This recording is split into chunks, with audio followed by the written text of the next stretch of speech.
Signal पता है ना? हाँ। देकर जल्दी वापस आना। जाओ।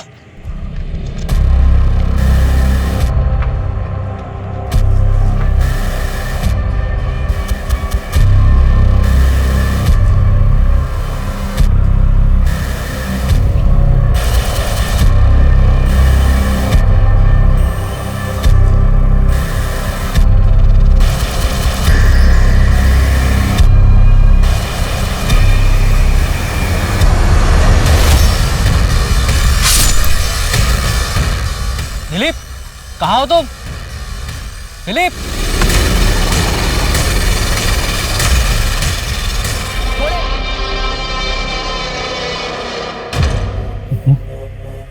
इतना टाइम क्यों लगा रहे ये लोग?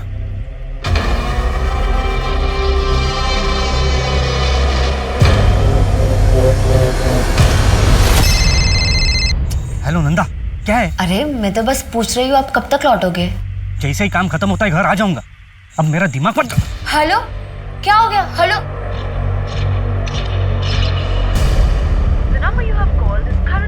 नेटवर्क ही नहीं है।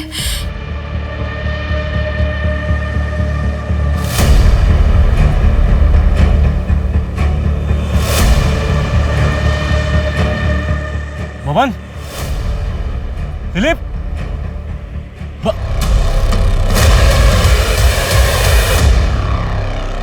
कहा जाता है कि विकृत मानसिकता विनाश का आगमन है। एक अपराधी जब किसी निर्दोष व्यक्ति की जान लेता है तो वो सिर्फ एक जिंदगी नहीं बल्कि उससे जुड़ी कई सारी जिंदगियों को तबाह कर देता है। अपने किसी करीबी की मौत इंसान को इतनी गहरी चोट पहुंचाती है जिसके जख्म जिंदगी भर ताजे रहते हैं। नमस्कार, मैं आशुतोष राणा क्राइम पेट्रोल सतर्क के इस नए अध्याय शातिर क्रिमिनल्स में आप सभी का हार्दिक स्वागत करता हूं। आज हम एक ऐसे भयंकर अपराधी का केस लेकर आए हैं जिसके निर्दयी स्वभाव, क्रूर व्यवहार और जघन्य अपराधों के बारे में सुनकर लोगों का दिल दहल जाएगा। ऐसा अपराधी जो अपने बेखौफ इरादे और बेशर्म रवैये के चलते इतना गिर गया था कि उसने इंसानियत की सारी हदें पार कर दी और बुराई का एक ऐसा भयानक रूप दिखाया जो अब तक किसी ने नहीं देखा था।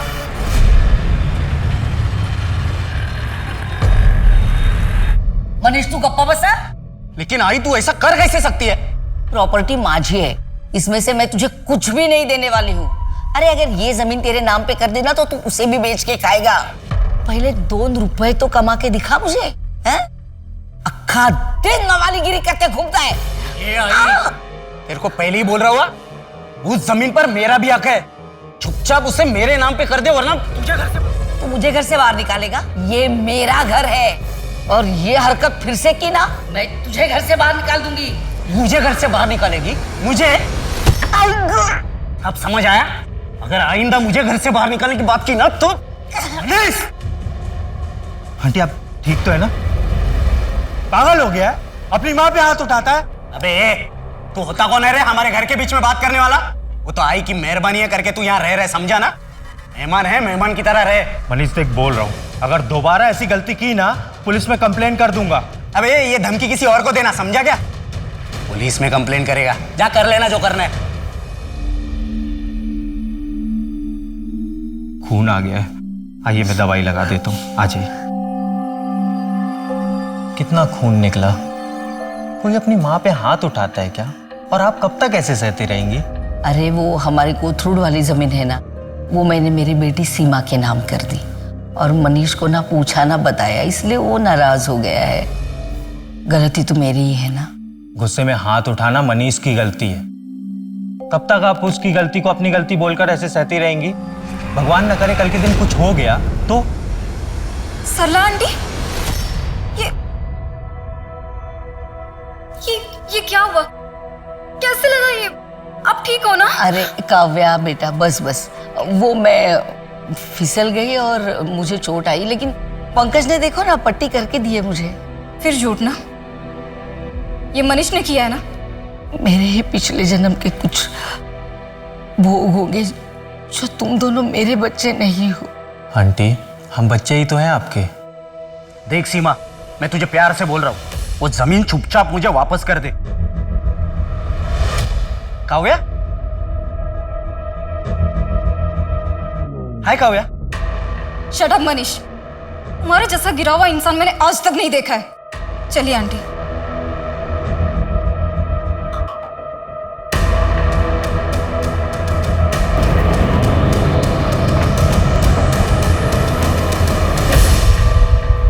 क्या हुआ भाई, गाड़ी क्यों रोकी?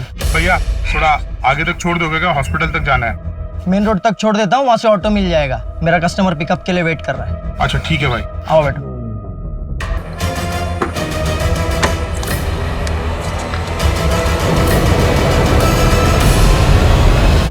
कार्टून में कच्ची दारू मतलब कुछ तो इलीगल काम हो रहा था यहाँ पे। सर बब्बन की लाश हमें इस पेड़ के पीछे मिली थी और दिलीप की लाश वो पत्थर के पीछे। इधर आइए सर। राज, ये दिलीप और बब्बन इसी के लिए काम करते हैं। सर यहाँ ये यहाँ 2 लाशें और हैं इस तरफ, ये देखिए। इसका गला भी ठीक वैसे ही रेता गया है। और सर दूसरी लाश वहाँ है। हमारी वांटेड लिस्ट में भी है ये। और सर एक बैग भी मिला है।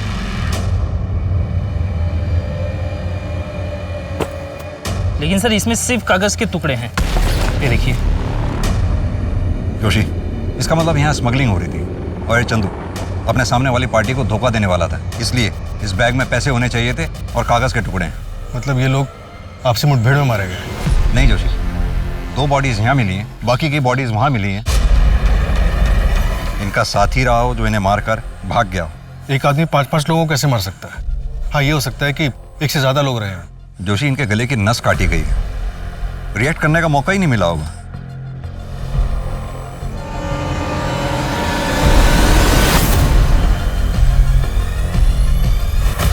फॉरेंसिक टीम को बुलाओ, इसे एनालिसिस के लिए भेजो।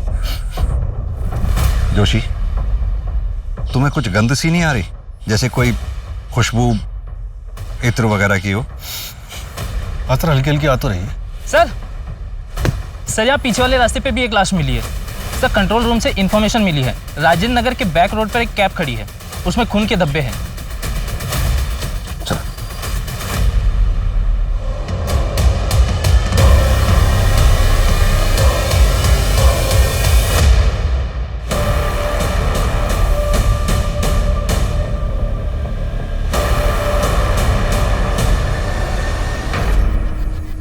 जंगल से यही एक पहली रोड आती है जो मेन रोड की तरफ जा रही है। ये इत्तेफाक नहीं हो सकता।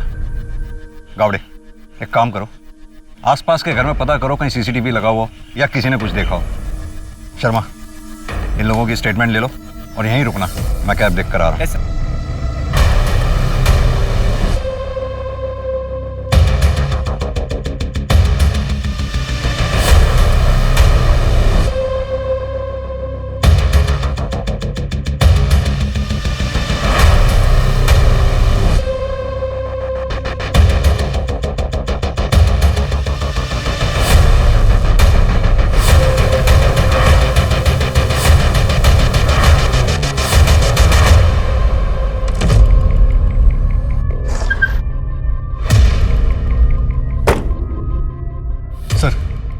गाड़ी में खून के धब्बे लेकिन कोई लाश नहीं है। तो सर ये सिम कार्ड और किसी योगेश मिश्रा का ड्राइविंग लाइसेंस मिला है, शायद ये कैब का ड्राइवर होगा। इस आदमी की लाश तो हमें बैक रोड पे मिली। कैब चुराने के लिए योगेश मिश्रा को मारा गया होगा। हाँ, हो सकता है जोशी, लेकिन अगर कैब चुराने के लिए ही योगेश का मर्डर किया जाता तो गाड़ी इस तरह से रास्ते के बीचों बीच छोड़कर कातिल नहीं जाता। तो शायद गाड़ी खराब हो गई होगी। और सर एक और बात, गाड़ी में सेम इत्र की खुशबू आ रही है जो हमें जंगल वाली बॉडीज में मिली थी। चेक करो।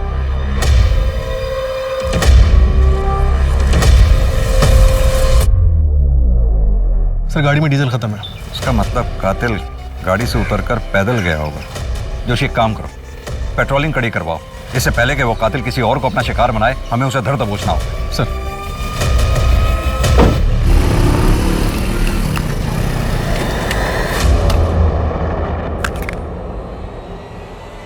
अरे भाई साहब, अरे भाई साहब क्या हुआ?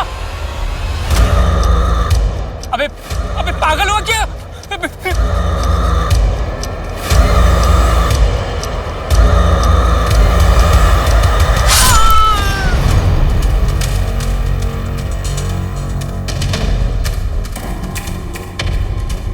आसपास कोई सीसीटीवी भी नहीं। जोशी, अपने 20 साल के कैरियर में मैंने पहले ऐसे कभी केसेस नहीं देखे। समझ में नहीं आ रहा है कि ये किलर एक है या कोई पूरा गैंग।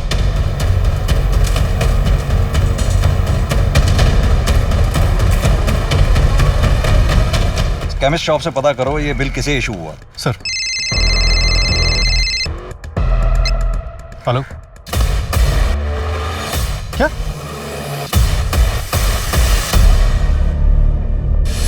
क्या ये? कल रात में 3 गेस्ट आए थे। अंदर एंट्री है, तेरे रजिस्टर में एंट्री नहीं है। रात भर सोने के पैसे देता हूं मैं। Sorry sir. और श्रुति कहाँ मर गई? आई क्यों नहीं अभी तक? सर उसकी पापा की तबीयत खराब है। भाई साहब, वो एक रूम मिलेगा क्या? हाँ सर, आइए ना, आइए सर, वेलकम।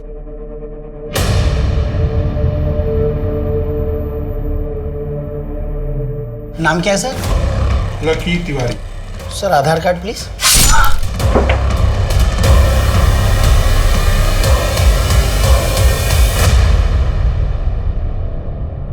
लेकिन कोई आईडी प्रूफ नहीं है। लकी तिवारी, जाहिर है कातिल ने अपना असली नाम तो बताया नहीं होगा।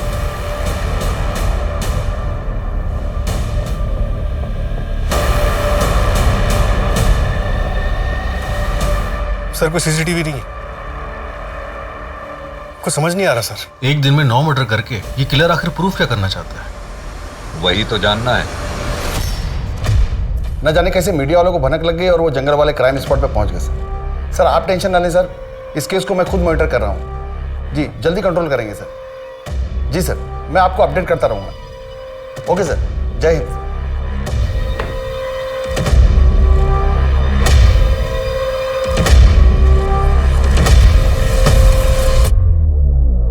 इस हत्याकांड के इन्वेस्टिगेटिंग ऑफिसर से मेरी बात कराओ तुरंत। और हाँ, उस विजय सिंह की पूरी डिटेल चाहिए मुझे।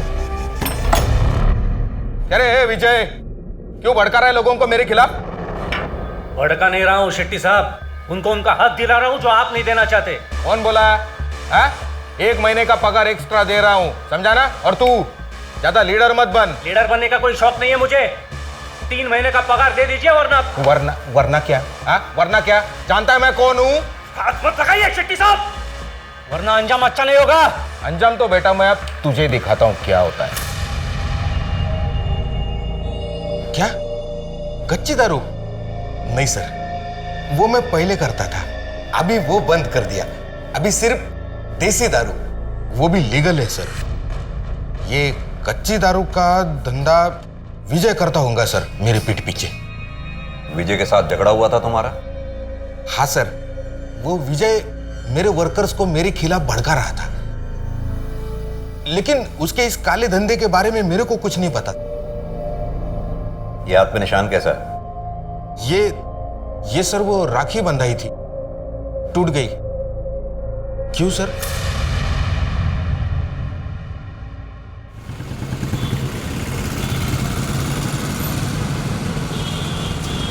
पापा मुझे अब बिल्कुल अच्छा नहीं लगता, यहाँ मुझे कोई प्यार नहीं करता। ऐसा नहीं बोलते कनक बेटा, मम्मी नानू जी कितना प्यार करते तुम्से। बस मुझे एक नौकरी लग जाए, फिर मैं तुम्हें और मम्मी को यहाँ से लेके जाऊंगा। पर पापा। कनक, तुझे कितनी बार कहा है इस कमीने आदमी से मत मिला कर। नाना जी, मेरे पापा है वो। अगर इससे इतना ही प्यार है ना तो तू भी क्यों नहीं चली जाती इसके साथ? कम से कम मेरी बेटी की जिंदगी तो संवर जाती। तुम दोनों से छुटकारा मिलता तो कम से कम वो आगे तो बढ़ पाती। पापा प्लीज। तो चुप रहे और इसे लेकर अंदर जा। चल अंदर जा। और तू दोबारा यहां कदम में मत रखना, वरना मुझसे बुरा कोई नहीं होगा। खुरपी जैसे किसी हथियार का इस्तेमाल किया गया, सीधा गर्दन की नस पे वार। खुरपी? ये मर्डर वेपन कुछ अजीब नहीं है? सर दिलीप, बब्बन, विजय और योगेश, इनकी जो गर्दन की नस काटी गई उसका जो कट है वो काफी खुरदुरा है। और इन्फॉर्मेशन के लिए डिटेल रिपोर्ट मंगवाई है। और सर गिरीश के घर वालों से बात हुई, उन्होंने बताया कि गिरीश अपने घर से बाइक लेके निकला था जो गायब है। सर उसके नंबर प्लेट से उसे ट्रैक करने की कोशिश कर रहे हैं। जोशी, इस जंगल वाले हत्याकांड में एक्चुअल टारगेट कौन था, इसके बारे में पता लगाना हमारे लिए बहुत जरूरी है। सर विजय दिलीप और बबन का बॉस था, हो सकता है उसी के साथ किसी ने दुश्मनी निकाली हो। विजय की पत्नी नंदा से बात हुई, उसे इस दारू की स्मगलिंग के बारे में कुछ नहीं पता। और रही बात योगेश और गिरीश की, ये दोनों मुझे मेन टारगेट नहीं लगते। इनका किलर को मिलना इत्तेफाक हो सकता है। अब बाकी बचे वो लोग, लॉज का मालिक रोहित तोमर और वहां का सिक्योरिटी गार्ड गणेश, उनके बारे में कुछ पता चला? सर रोहित की पत्नी अभी शहर में नहीं है, कल तक पहुंचेगी।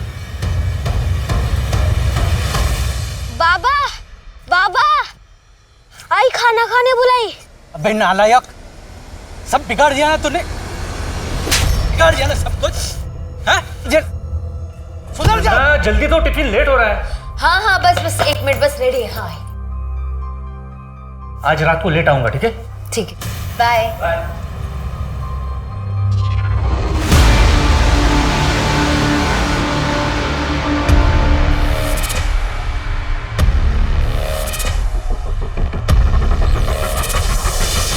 विजय, तुम्हारा नहीं हमें।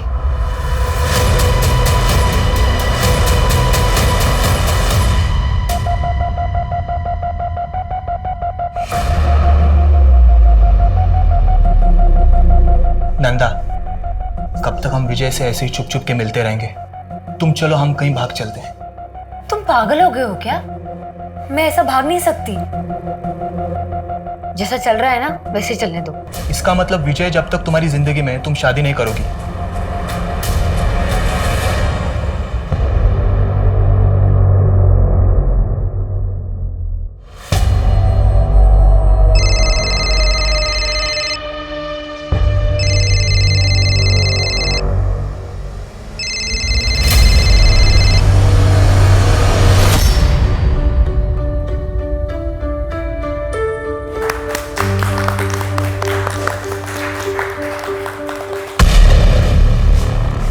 अरे वाह,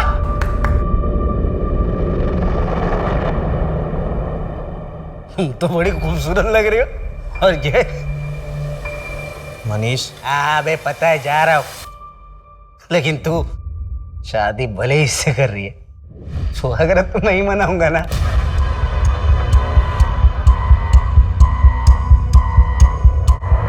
हेलो, ये धीरज राहु काल बन के मेरी बेटी कृष्णा की जिंदगी में आके बैठा हुआ है। जब तक ये रहेगा तब तक मेरी बेटी आगे नहीं बढ़ पाएगी, इसलिए इसे तुरंत रास्ते से हटाना होगा, कैसे भी, और आज ही। क्या हुआ? मुझे ऐसे अर्जेंटली क्यों बुलाया? पापा हम लोग ऐसे जल्दी से जल्दी, पापा वरना वो लोग आपको मार डालेंगे। पापा हम जल्दी चलते हैं। शांत हो जा बेटा, शांत हो जा बेटा। कौन मारेगा? काम खत्म होते ही मुझे फोन करना। लेकिन बेटा तेरी मम्मी तो वहीं पर है ना। पापा नाना जी मम्मी को कुछ भी नहीं करेंगे, हम लोग चलते हैं, बाद में आके मम्मा को ले जाएंगे। अच्छा,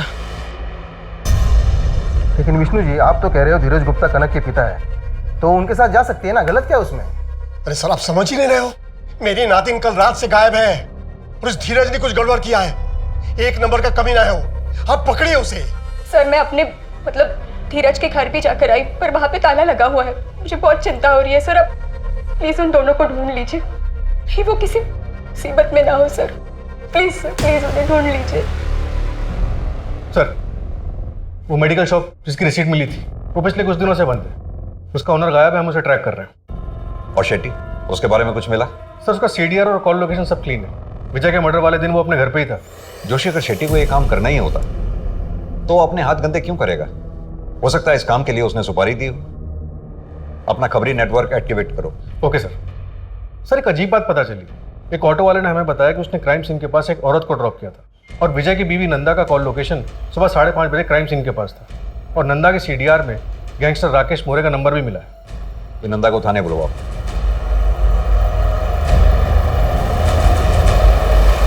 सर, वो जो कैब में सिम कार्ड मिला था वो किसी बंटी सिंह के नाम पे रजिस्टर्ड है, शिवाजी नगर का एड्रेस है। तुरंत वहां के लिए निकलो, शायद कुछ हाथ लगे। अरे मैं तो बस पूछ रही हूँ, आप कब तक लौटोगे? जैसे ही काम खत्म होता है घर आ जाऊंगा। अब मेरा दिमाग पर। हेलो, क्या हो गया? हेलो,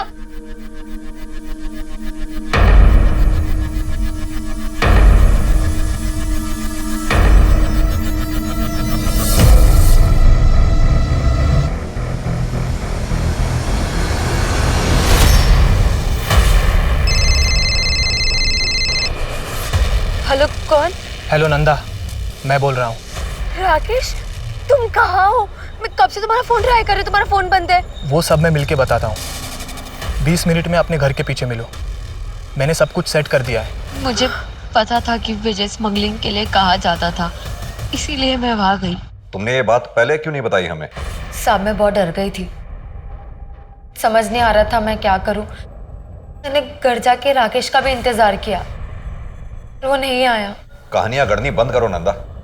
राकेश के साथ मिलकर तुमने ये कांड किया है, बाकी लोगों को क्यों मारा? साहब मेरा विश्वास करो, मैंने ऐसा कुछ नहीं किया है। मैं बस ये चाहती थी कि राकेश और मेरी सच्चाई किसी के सामने ना आए। तुम ये बात अच्छी तरह से जानती थी ना कि राकेश विजय को मारना चाहता था? नहीं साहब, मुझे नहीं पता था, मैं सच कह रही हूँ। ठीक है, अभी तुम जा सकती हो। अपना एक कांस्टेबल को बोलो इस पे निगरानी रखे और राकेश को उठवाओ। Right sir.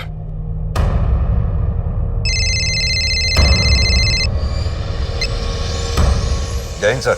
केस का क्या स्टेटस है सिंह? सर ये विजय कच्ची दारू स्मगल करता था, हम स्मगलिंग का एंगल भी इन्वेस्टिगेट। नहीं, मुझे नहीं लगता कि विजय की वजह से इतने मर्डर हुए होंगे। तुम बाकी विक्टिम्स पे ध्यान दो। हाँ सर, बाकी एंगल भी स्टडी कर रहे हैं हम सर। और वो स्मगलिंग वाले एंगल में ज्यादा घुसने की जरूरत नहीं है, वहां कुछ नहीं मिलेगा तुम्हें। ओके सर, जय हिंद सर।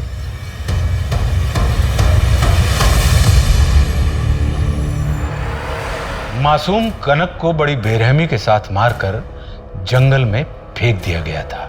कनक के पिता धीरज कहां थे, उनके साथ क्या हुआ था? वहीं दूसरी तरफ इन लोगों को मौत के घाट उतारने वाले अपराधी अभी भी खुलेआम घूम रहे थे। लाखों कोशिशों के बावजूद पुलिस उनके बारे में कोई पुख्ता जानकारी हासिल नहीं कर पाई।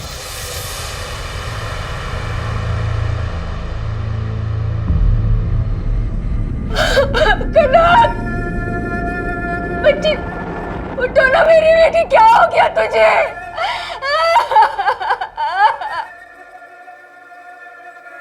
देखिए कृष्णा जी, हम आपकी हालत समझ सकते हैं, लेकिन आगे इन्वेस्टिगेशन कंटिन्यू करने के लिए आपसे कुछ सवाल पूछने जरूरी है। हमें जहां से कनक की डेड बॉडी मिली थी वहां एक 9 नंबर का जूता मिला है। क्या आपके पति धीरज 9 नंबर का जूता पहनते हैं? धीरज तो 8 नंबर का पहनता है।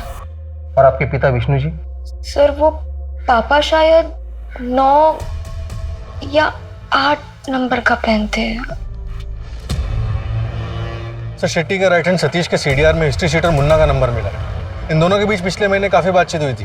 उठा लो इस मुन्ना को। और सर ये रोहित को लैंड माफिया यशवंत से काफी धमकियां मिल रही थी। दुगनी कीमत दे रहा हूं, ले ले। और मुझे जो चाहिए वो मुझे दे दे, वरना क्या? और तेरी धमकियों से डरने वाला नहीं हूं मैं। रुक, अभी पुलिस को फोन करता हूं। विनोद चंदेल को पुलिस की धमकी देता है। सर छोड़ दीजिए सर। लो छोड़ दिया, लेकिन ये तो अभी ट्रेलर है भाभी जी। समझाओ अपने पति को, अगर इसे कुछ हो गया तो आपको कौन संभालेगा? वैसे संभाल तो हम भी लेंगे। समझाओ इसे। चल रे। लैंड माफिया, जमीन के लिए मर्डर करना या कराना आम बात हो गई है आजकल। ये रोहित के मर्डर के वक्त लैंड माफिया यशवंत कहां था? शहर में नहीं था सर। अगर रोहित इसका टारगेट था तो फिर इसने विजय और उसके लोगों को क्यों मारा होगा? सर यशवंत और शेट्टी दोनों पुराने दोस्त हैं। यानी कि इन मर्डर से दोनों को फायदा हो रहा था। एक तीर से 2 निशाने। किस बात का कन्फेशन? अगर मुझे रोहित को मरवाना होता तो उसे ऐसे गायब करवाता कि उसका नामो निशान तक पता नहीं चलता। इंस्पेक्टर, ज्यादा होशियारी नहीं। ये गलती एक बार तो माफ कर रहा हूं। सरकारी नौकर हो ना, मेरे बारे में पता करो कि मैं कौन हूं और मेरी पहुंच कहां तक है। और अगली बार बिना सबूत के मेरे पास मत आना, नहीं तो ऐसी जगह ट्रांसफर करवाऊंगा कि सारी हेकड़ी धरी की धरी रह जाएगी। हो गई 4 धाम की यात्रा। यहाँ पोथी गायब थी और आप गए थे अपने पाप धोने। अरे लेकिन मैं तो उसके सलामती के लिए माथा टेकने गया था। ये जूता आपका है? नहीं। आपके जूते देख के लग रहा है ये 9 नंबर के होंगे। हाँ तो? हमें कनक की डेड बॉडी के पास 9 नंबर का जूता मिला है। लेकिन आपका कहना है कि मैंने मेरे नाती को। दिमाग खराब हो गया क्या आपका? ये जूता भी मेरा नहीं है तो किस बुनियाद पर आप ये कह रहे हैं? हाँ ये मेरी है, लेकिन ये आपके पास कैसे? धीरज के घर में मिली। झूठा तो था ही, चोर भी था मतलब कनक की तरह उसे भी मार दिया। देखिए ये सब फालतू चीजें दिखा के ना आप कुछ साबित नहीं कर पाएंगे। ठोस सबूत हो तो मुझे यहां बुलाइएगा। चल रहा हूं मैं। सर एक एनजीओ है आरजू, जहां पे वॉलंटियर्स भंडारा करते हैं और मेला लगाते हैं, जहां पे लोकल लोगों की बनाई हुई चीजों को बेचा जाता है।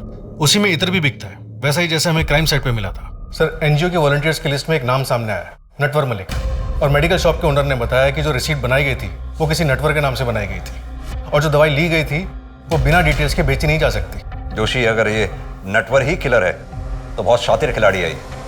परफेक्ट कवर लिया है इस एनजीओ का उसने। नटवर यही एनजीओ होम में रहता था, लेकिन 4 महीने पहले वो किसी को बिना कुछ बताए यहाँ से चला गया। उसका कुछ सामान पड़ा है, मैं आपको दिखाता हूँ।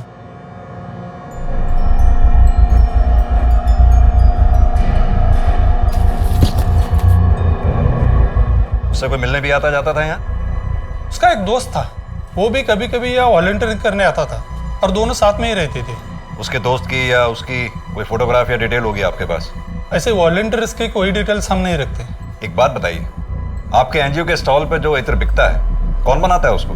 एक बूढ़ी औरत है, यही पास वाले गांव में रहती है। नटवर का दोस्त रॉय वही उनसे इत्र लेकर बेचता था। नटवर बहुत ही सीधा साधा आदमी है, वो यहाँ बस सिर्फ सेवा करने आता था और बस अपने काम से काम रखता था। गरीबों को खाना खिलाकर बहुत अच्छा लगता है, उनकी मदद करता हूं तो सुकून मिलता है। एक नया दोस्त बना है, मेरे जैसा ही है, शायद एक नए रिश्ते की शुरुआत है, मिलकर दूसरों की मदद करेंगे। लोअर मिडिल क्लास का लड़का लगता है जिसके जनरल इश्यूज हैं, सोसाइटी की मदद करना, कम्युनिटी को खाना खिलाना। ऐसा लड़का किसी के मर्डर क्यों करेगा? सर लेकिन इसकी डायरी हैंडराइटिंग एक्सपर्ट से एनालाइज कराने के बाद ये समझ में आता है कि इस आदमी का हाथ कांपता है। ठीक वैसे ही जैसे कुछ मर्डर विक्टिम्स के घाव क्लीन थे और बाकी लोगों के घाव एक सिरे से खुरदरे थे। सर हो सकता है कि ये दो अलग अलग लोग। कौन है? चंदू। चंदू। सर डायरी के एंट्रीज में जगह जगह पे ये नाम यूज हुए हैं, बंटी, नटवर, लक्की, और भी नाम है, Ricky, Roy, mister A. Joshi, अभी जो नाम तुमने लिए उन नामों पर जरा गौर करो। Natwar, Bunty, lucky, Roy, mister A, ये जितने भी नाम हैं सभी फेमस फिल्म्स के फेमस किरदारों के जो कॉनमैन थे, यानी कि ठग। हम अभी तक सुरागों में ही उलझे रहे। वो गाड़ी से मिलने वाला SIM card, ID proof, medical receipt, हमें उनसे कुछ भी हासिल होने वाला नहीं था क्योंकि ये हमारे साथ खेल खेल रहा था। सर हमारे पास इन झूठे नामों के अलावा फिलहाल कुछ भी नहीं। एक बेनाम और बेशक्ल आदमी को ढूंढना बहुत मुश्किल है। हेलो। अरे सर, आप जितना टाइम मुझे देते हैं ना उतना टाइम अपनी बीवी को देंगे ना तो आपकी पूजा करने लगेगी वो। कौन बोल रहा है? नटवर, लकी, रिकी, या मेरा असली नाम जानना चाहते हैं? कौन हो तुम? कहाँ हो इस वक्त? सर मैं जा रहा हूँ आपका शहर छोड़ के, भूल जाइए मुझे। किसके कहने पे तुमने ये सब मर्डर्स किए? मेन टारगेट कौन था तुम्हारा? नटवर, बंटी, लकी, तुम जो कोई भी हो, कोई तो वजह होगी तुम्हारे पास मुझे कॉल करने की। अरे वजह आप हो सर, वैसे आप गलत जगह ढूंढ रहे हैं। मर्डर की वजह घर के बगल में है। हेलो, घर के बगल में मतलब? सर मैं नंबर ट्रैकिंग पे डालता हूँ और जितने भी सस्पेक्ट्स हैं सबके नेबरहुड में देखता हूँ। कुछ नहीं हासिल होने वाला उससे, ये सिर्फ हमें गुमराह कर रहा है, खेल रहा है हमारे साथ। जोशी, इन नामों का सहारा लेकर अभी तक जितने भी क्राइम हुए उन सब की डिटेल्स चाहिए मुझे।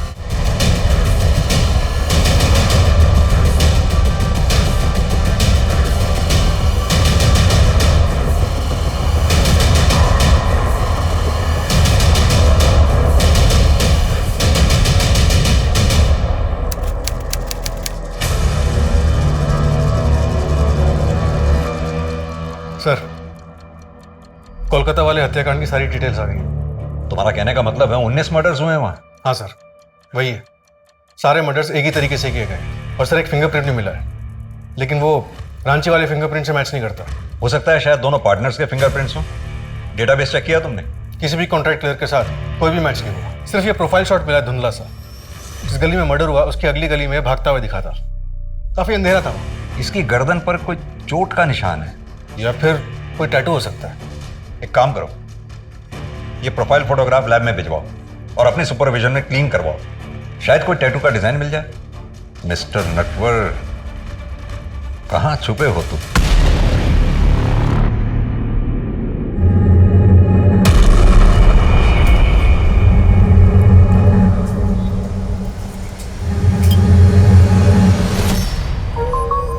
कॉफी आ गई है। आ रही हूँ। पंकज, कल चले अंगूठी देखने के लिए? ठीक है, चलते हैं।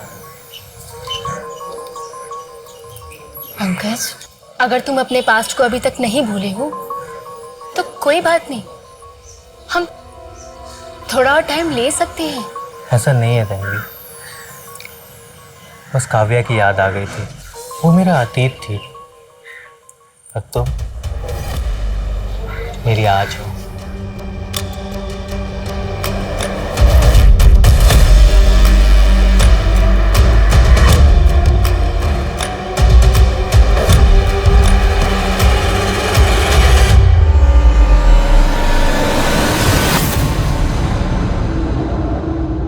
रुको, कहाँ जा रही हो तुम? मार्केट। और आप घबराइए मत, मैं वापस आ जाऊंगी। वैसे भी कहीं जाने के लिए अब कुछ बचा ही नहीं है मेरे पास। सर, पुणे के केस के बारे में पता चला है, लेकिन 2016 का है। कितने विक्टिम्स थे? 2। सरला दीक्षित, किलर की अपनी माँ, और उनके पड़ोसी काव्या दवे। अपनी माँ? ये कंफर्म्ड है? किलर का नाम है मनीष दीक्षित। ये रहा उसका फोटो। अपनी माँ के मर्डर केस में प्राइम अक्यूज्ड है। ठीक उसी तरह से खुरपी से मारा गया था। इनके साथ एक आदमी रहता था, पंकज, जो इस केस का प्राइम विटनेस है। सर, पिछले 4 साल से पुलिस प्रोटेक्शन में। पुणे पुलिस ने उसे किसी दूसरे शहर में सेटल किया जब तक कि मनीष नहीं मिल जाता। इसकी फोटोग्राफ देश भर के पुलिस स्टेशन में सर्कुलेट कराओ। अपना खबरी नेटवर्क एक्टिवेट करो। 9 महीनों में पहली बार इस किलर को शक्ल मिली है।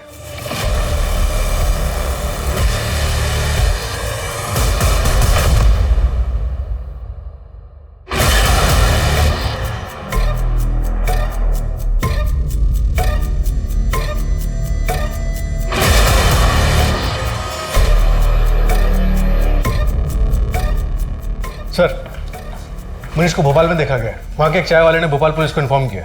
तुरंत एक टीम रेडी करो। भोपाल पुलिस को बैकअप रिक्वेस्ट के लिए बोलो। ये मनीष का, रोहित या विजय, इनमें से किसी से कनेक्शन मिला कुछ? नहीं सर, कोई कनेक्शन नहीं मिला।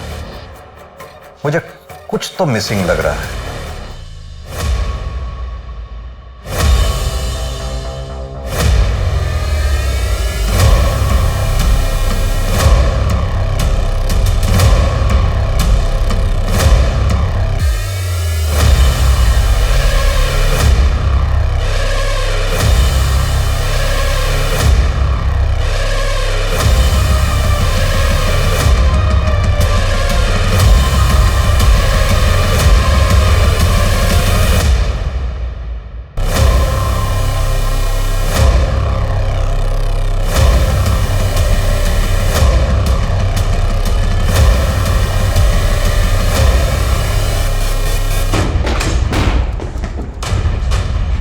जोशी, गावड़े, उधर देखो। तुम मेरे पीछे आओ। तन्वी, ठीक तो हो तुम? देखो जरा, कहाँ है जोशी?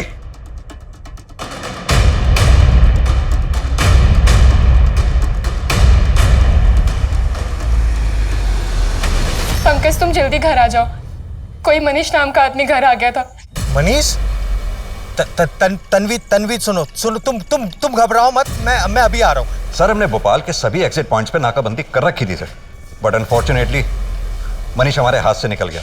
शायद शहर छोड़कर बाहर जा चुका है। But sir, I promise, next time उसे अपने हाथ से नहीं निकलने देंगे। जय हिंद सर। सर, मनीष के बैग से उसके फिंगरप्रिंट्स मिले, लेकिन वो रांची और कोलकाता के फिंगरप्रिंट से मैच नहीं होते हैं। मुझे इस केस से जुड़ी सारी फाइल्स चाहिए। कुछ तो है जो हम मिस कर रहे हैं।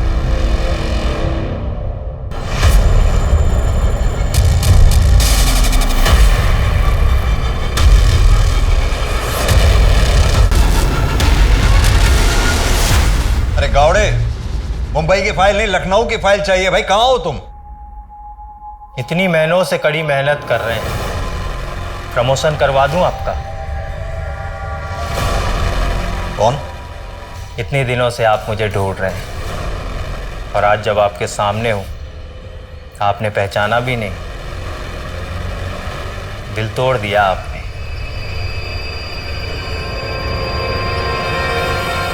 की डायरी हैंडराइटिंग एक्सपर्ट से एनालाइज कराने के बाद ये समझ में आता है कि इस आदमी का हाथ कांपता है।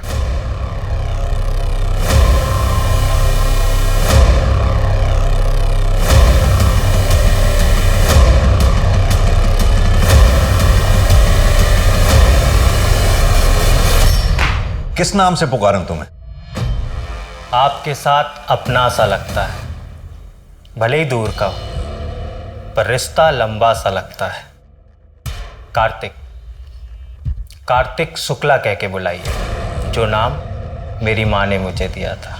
मनीष तुम्हारा पार्टनर है? मेरा पार्टनर तो कोई और है। मनीष तो मुझसे बदला लेने आया था। बदला? अपनी माँ का बदला लेने? काफी स्मार्ट हैं आप, इसीलिए तो आप मुझे पसंद हैं। एक झटके में किसी की जान लेने में जो नशा है, जो सुकून है, खैर वो आप नहीं समझोगे। बकवास बंद कर और सीधी तरह से ये बता कि तेरा साथी कौन है और कहाँ है। फिलहाल तो तन्वी के घर के पीछे जो गली है, मकान नंबर 4, वहां पे मिलेगा वो। क्या नाम है उसका? कौन है वो? इस बार बहुत बड़ा हाथ मारा है ना तूने। तन्वी नाम है ना उसका?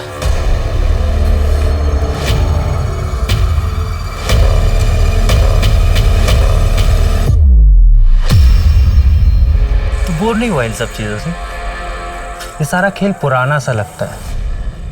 अब लोगों को मारना इतना आसान हो गया है, कोई मजा ही नहीं रहा यार अब इन सब चीजों में। तुझे आना है तो आ, वरना मत आ। मैं अकेले हाथ साफ कर लूंगा उस पर। चल ठीक है, कल का प्लान करते हैं।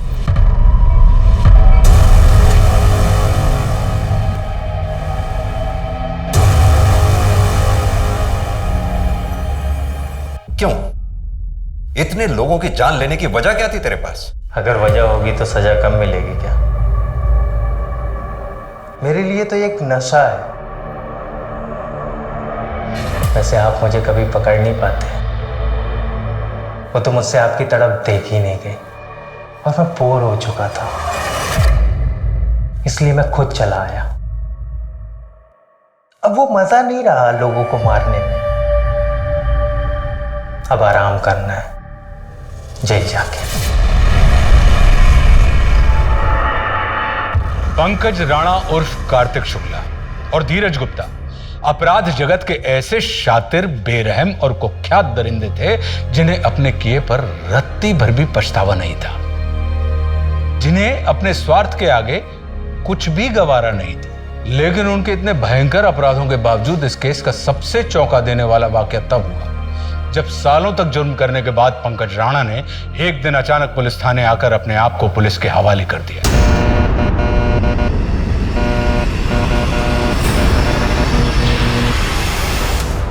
नमस्कार, मैं आशुतोष राणा क्राइम पेट्रोल के इस नए अध्याय शातिर क्रिमिनल्स में आप सभी का हार्दिक स्वागत करता हूं। अपराध मात्र व्यक्ति का नहीं बल्कि हमारे पूरे समाज की विफलता का प्रमाण है।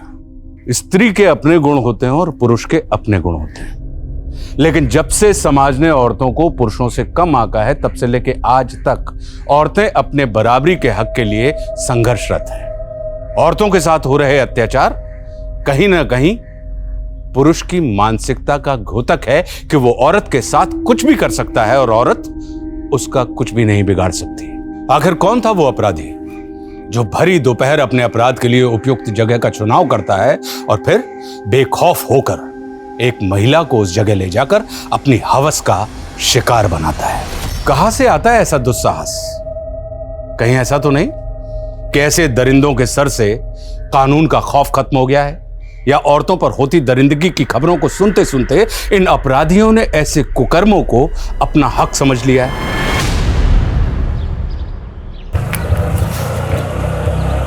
बस भैया, आजा मीता। ले भैया, ये भी ले, मिठाई लीजिए छोरा भाई। हाँ चल मीता, आज गृह प्रवेश है ना थारो? अच्छा रुक रुक रुक रुक, एक मिनट, रुक रुक रुक रुक रुक, एक मिनट।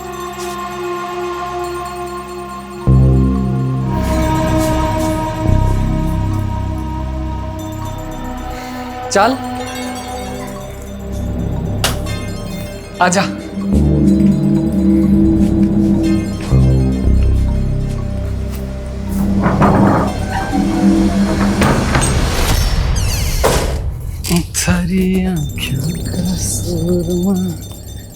प्यारा लागे रे चोखा लागे रे मन। अरे क्या कर रहे हो? रुको रुको, मने दो। मैं अरे तू आराम कर, मैं कर लूंगा। ठीक काम करोगे और मैं आराम ना। लाओ मने दो और वो डब्बो लेकर आओ। अच्छा ठीक है।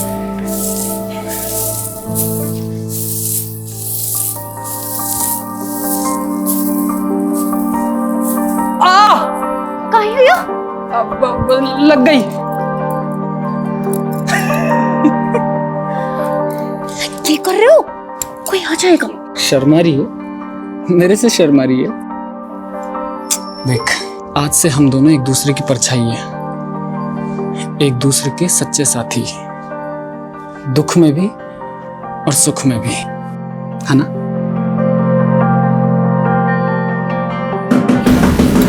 कोई आ गया। कौन है? हमारे को मालूम है आप लोग नाराज हो हमारे से, पर इसमें हमारी कोई गलती नहीं है। मैंने तो बस प्रीति की मदद की सरपंच जी के छोरे अंकुर के साथ भागने में। वे दोनों ब्याह करना चाहते थे एक दूसरे से। अरे झूठ मत बोल सुबोध, तू मेरी छोरी को बेला फुसला के ले गया था और जब उसे तेरी नियत का पता चला ना तो वापस आ गई। नहीं नहीं, ये सही नहीं है। आप चाहो तो प्रीति को बुला के पूछ लो। तू पंचों के सामने मेरी छोरी को बेइज्जत करना चाहे? नहीं आएगी वो यहाँ। सरपंच एक बार अंकुर को बुला के तो पूछ लो ना, सब साफ साफ हो जाएगा। ये क्या कर रहे हो? तो सुनो, मेरे छोरे को बदनाम करता है। मारो इसे। नहीं नहीं नहीं, हमारी बात तो सुनो। मारो इसको, हाथ जोड़, मारो इसको। मत मारो, मैं जाके हाथ जोड़ू तू। मत मारो, मत मारो, मत मारो।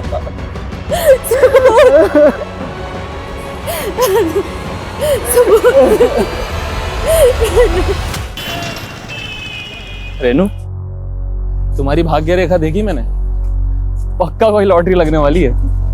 कुछ भी अनशन मत बोला। अरे पाग, अनशन नहीं बोल रहा हूँ, सच बता। एक सेकंड दो, ये देखो, ये जो रेखा है ना, इसमें साफ लिखा है कि तुम्हारी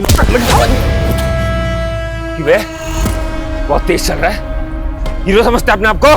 कौन है भाई आप? बताओ तुझे कौन हूँ मैं? क्या कर रहे हैं? क्यों? शादी मुझसे कर रही हो, मजे इसके साथ कर रही हो। शादी? क्या बोल रहा है रेनू ये? झंडू शादी मंगेतर है मेरी। अगर इसके आसपास भी दिखा ना तो तोड़ दूंगा। चल भाग जा, भाग जा। चल घर ड्रॉप कर देता हूं। चल ऑटो। इसमें रोने की क्या बात है रेनू? सही तो कहा आकाश ने, तेरा होने वाला पति है वो। अगर तुझे इस तरह से सड़क पर किसी के साथ हंसते बोलते देखेगा तो गुस्सा तो आएगा उसे। पापा आप उसकी साइड ले रहे? मैं किसी की साइड नहीं ले रहा हूं, मैं हकीकत की बात कर रहा हूं। और अब तू ये ऐसे छोटी छोटी बातों पे आंसू बहाना बंद कर। तू तो शादी करके चली जाएगी, तेरे बाद मुझे रागनी के लिए भी तो लड़का देखना है। पापा लेकिन उसने तेरा दुखड़े सुनने का वक्त नहीं है मेरे पास। अब जैसा आकाश कहे वैसा ही कर तू, मेरे पर शिकायत नहीं आनी चाहिए। हाँ, और सुन, अभी फोन कर आकाश को और माफी मांग अभी।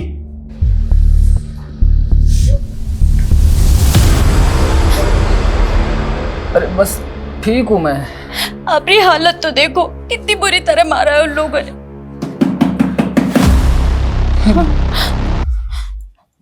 मैं नहीं नहीं नहीं, मत जाऊं।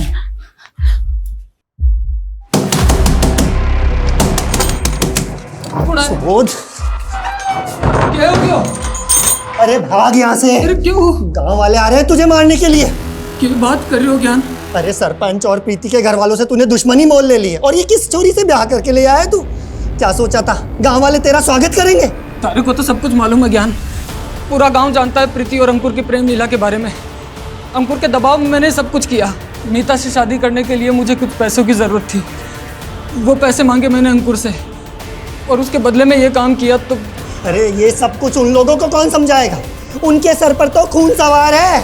प्रीति के घर वाले और सरपंच ने मिलकर तुम दोनों को मारने का मंसूबा बनाया है। लेके भाग जा इस चोरी को। भाई जिंदा ना बच पाओगे तुम लोग, जिंदा ना बच पाओगे भाई। नहीं मीता, तू फिक्र मत कर, कुछ नहीं होने दूंगा थारे को। पापा बात तो सुनिए मेरी, कुछ तो खा लीजिए आप। नहीं, मैं नहीं खाऊंगा।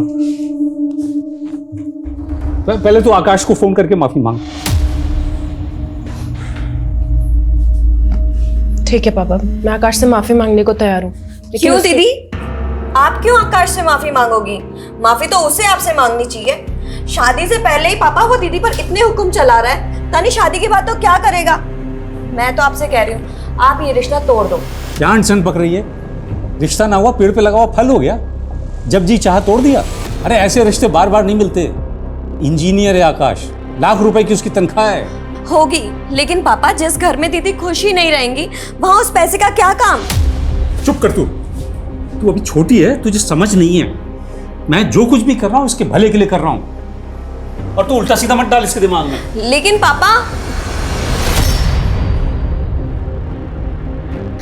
दीदी आप परेशान मत हो, मैं हूं ना, मैं कुछ करती हूँ।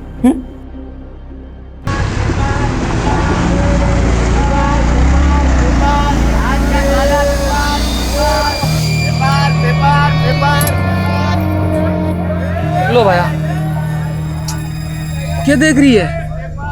गांव से बहुत दूर है हम, कोई नहीं आएगा। चल एक काम कर, तू यहाँ बैठ, मैं टिकट लेकर आता हूँ। हाँ, ये फोन में पैसे भी भरवा लाना। ठीक है, तू बैठ, मैं आता हूँ। हाँ,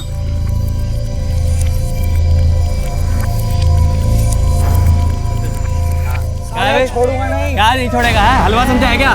आपकी वाला तो हाथ लगा के दिखा तो मेरे को सारा मेरे को धक्का दे रहा। मेरा मोबाइल चुराता है, मेरा मोबाइल चुराता है, मेरा मोबाइल चुराता है।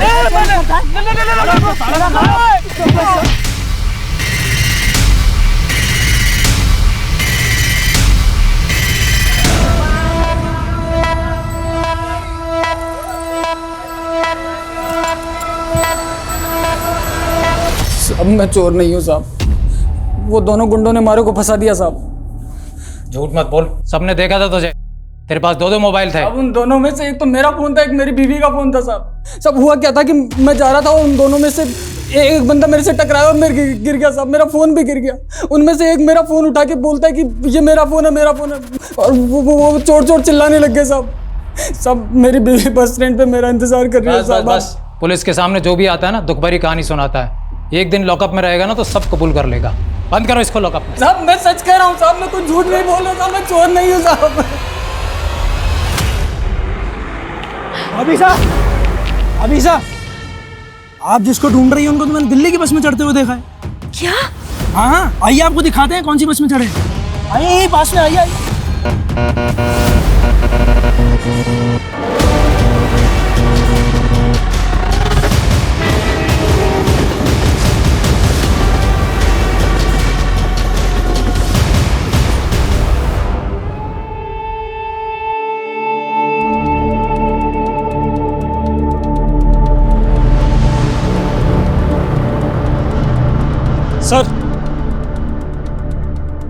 सर ये खून से सना हुआ चाकू मिला है, शायद यही मर्डर वेपन है। विक्टिम का चेहरा बुरी तरह से बिगाड़ा गया है, शायद इसलिए ताकि शिनाख्त ना हो सके। पूजा, बड़े को कवर करो। ये जंगल रेलवे स्टेशन के नज़दीक है, मुमकिन है कि विक्टिम यहाँ की रहने वाली ना हो और कातिल इसको यहाँ पर कत्ल करने के इरादे से लेकर आया हो। सर ये भी तो हो सकता है कि विक्टिम और कातिल एक दूसरे को जानते हो। सर ये देखिए सर, झाड़ियों में एटीएम कार्ड मिला है। देखो जरा किसका। सर एलएनसी बैंक का है, लेकिन इस पे कार्ड होल्डर का नाम नहीं लिखा हुआ। इस बैंक के नज़दीकी ब्रांच से कॉन्टैक्ट करो और कार्ड की डिटेल्स निकलो। सर ये देखिए,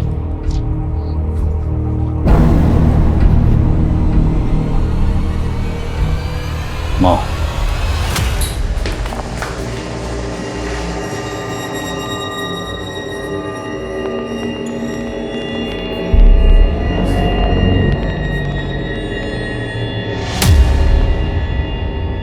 अच्छी लग रही हो। सॉरी हाँ, कुछ ज्यादा ही हो गया, मुझे पता है, लेकिन तुम भी मुझसे बहुत बहस करती हो। काम करो, तुम मुझे सॉरी बोल दो, ठीक है? सब कुछ यहीं पे खत्म करते हैं। आकाश सॉरी। इट्स ओके, आगे से ना। लेकिन मैं तुमसे शादी नहीं कर सकती, मैं किसी और से प्यार करती हूँ। आकाश, यहाँ पे तमाशा मत करो। तमाशा तुमने देखा है, मैं तुम्हें अपनी बीवी मान चुका हूं, इतनी आसानी से नहीं जाने दूंगा। किसकी वजह से मुझे छोड़ रही हो? इस चंदू की वजह से काट के लाके रख दूंगा मैं। अगर जबरदस्ती तुम मुझे हासिल नहीं कर सकते, अच्छा यही होगा कि मुझे भूल जाओ। प्लीज मुझे मेरी जिंदगी अच्छे से जीने दो।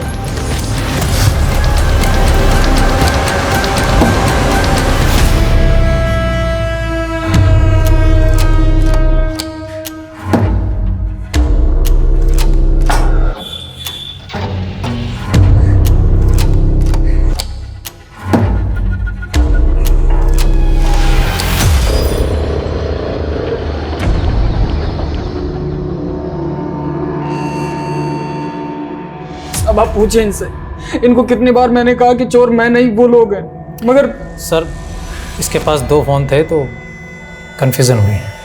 फिलहाल जाओ तो। Sorry sir. सब हमारी बीवी साहब। तुम शांत हो जाओ, बैठो, बताओ क्या हुआ है? हमारी बीवी का कुछ पता नहीं चल रहा साहब। आखिरी बार कहाँ देखा था उसको? जयपुर बस अड्डे पे साहब। और सर इन्हें ठगने वाले लोगों के बारे में भी हम पता लगा रहे हैं, और काम करने के तरीके से लग रहा है जैसे कोई पेशेवर मुजरिम थे। सब हमारी बीवी का पता लगा लो साहब। सुबह तुम फिक्र मत करो, हम तुम्हारी बीवी को जल्द से जल्द ढूंढने की कोशिश करेंगे। ठीक है सर। बॉडी की शिनाख्त अभी तक नहीं हो पाई है। हालांकि पोस्टमार्टम रिपोर्ट से पता चला है कि लड़की की उम्र 23 से 25 साल के बीच थी, और सर लड़की की मौत बॉडी मिलने से 7 से 8 घंटे पहले हुई थी। पर मारने से पहले विक्टिम के साथ फिजिकल रिलेशन बनाए गए, पर बॉडी पर किसी भी तरह के डीएनए सैंपल्स नहीं मिले। शायद प्रोटेक्शन यूज किया होगा। और सर बॉडी में नींद की गोलियां भारी मात्रा में मिली हैं। सर हो सकता है कातिल का यह प्लान रहा हो, पहले नशे की गोलियां देकर लड़की को बेहोश किया, फिर उसके साथ फिजिकल हुआ और फिर उसको मार दिया। इसलिए बॉडी पर किसी भी तरह का रेजिस्टिंग मार्क्स नहीं है। वो एटीएम की डिटेल्स कब तक आएंगे? सर बैंक मैनेजर से बात की है, कार्ड बहुत पुराना है इसलिए थोड़ा समय लग रहा है। जब तक कार्ड की डिटेल्स आती हैं, विक्टिम की तस्वीर दिल्ली एनसीआर के सभी थानों में भेजो। शायद कहीं कोई मिसिंग कंप्लेंट फाइल हुई हो। और इस टैटू को आसपास के जितने भी टैटू पार्लर्स हैं सब जगह दिखाओ, और विक्टिम की तस्वीर सभी लोकल न्यूज़पेपर में दो। शायद कोई शिनाख्त के लिए आ गई। दीदी, आकाश से शादी ना करने का डिसीजन आपका एकदम सही है, लेकिन आप मेरी बात मानो तो अभी भी। रागिनी, मैं जानती हूँ तुझे मेरी फिक्र है, पर तुझे अब मेरी फिक्र करने की कोई जरूरत नहीं। अब मैंने तय कर लिया, मैं डर के नहीं जीने वाली। और वैसे भी अब मेरी जिंदगी में कोई और आ गया। कौन है वो? और कहीं उसी की वजह से तो तुमने संजीव को रिजेक्ट नहीं किया था? सच बताओ दी। Sanjeev, I am sorry. मैं जानती हूँ कि मुझे ये सब कुछ पहले ही बता देना चाहिए था, लेकिन मैं क्या करती, मेरे फादर बहुत स्ट्रिक्ट हैं। संजीव, मेरे कहने से शादी नहीं रुकेगी, सिर्फ तुम ही शादी को रोक सकते हो। प्लीज़ मुझे रिजेक्ट कर दो। ठीक है, मैं मना कर दूंगा। रेनू दी, उस दिन भी तुमने एक झूठी कहानी बनाकर इतना अच्छा लड़का हाथ से गवा दिया। तुझे संजीव की इतनी फिक्र क्यों हो रही है? टॉपिक मत बदलो दी। ये बताओ, कोई लड़का है भी या नहीं, या फिर तुम इस बार भी कोई झूठी कहानी बना रही हो? दी, बताओ ना कौन है वो। सही वक्त आने पर सब बता दूंगी। सर जो एटीएम कार्ड हमें जंगल में मिला था, बैंक मैनेजर का कहना है कि वो एटीएम कार्ड झारखंड के भभुआ के रहने वाले एक आदमी का है। सर हो सकता है वो औरत भी झारखंड की हो। मुमकिन है। तो एक काम करो, तुम झारखंड के लिए निकलो, मैं झारखंड पुलिस को इन्फॉर्म करता हूँ।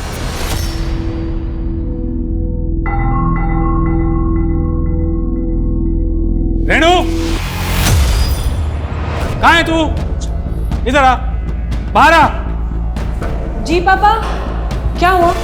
क्या है ये? हैं? राजेश कौन है ये? पापा, राजेश मेरे पति का नाम है। क्या? तूने सच में शादी कर ली? कोई शादी वादी नहीं हुआ है अंकल। कह तो रहा हूं आपसे, सर्टिफिकेट नकली है ना? नहीं पापा, ये सर्टिफिकेट एकदम सच है, मेरी वाकई में शादी हो गई है। क्या है ये? अंकल आप दुखी मत हो, देखो आप शादी की तैयारी करो, मैं हूं ना, इसे तो मैं संभाल लूंगा।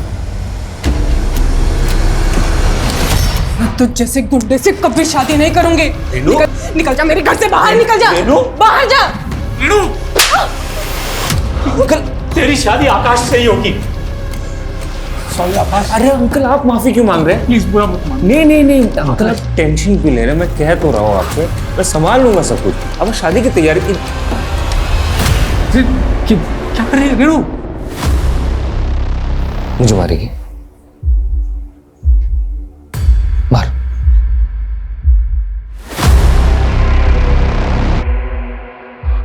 मार। आगे मत बढ़ना कोई भी। पापा हटिए आप यहाँ से, हटिए। मेरे पास मत आना। ठीक है। मुझे मेरी मरी हुई माँ की कसम है, अगर मेरे कोई पास आए तो मैं अपनी नस काट लूंगी। नहीं नहीं नहीं रेणु, क्या कर रही है रेणु? कहाँ जा रही है? पापा आप मुझे कभी समझ ही नहीं पाए।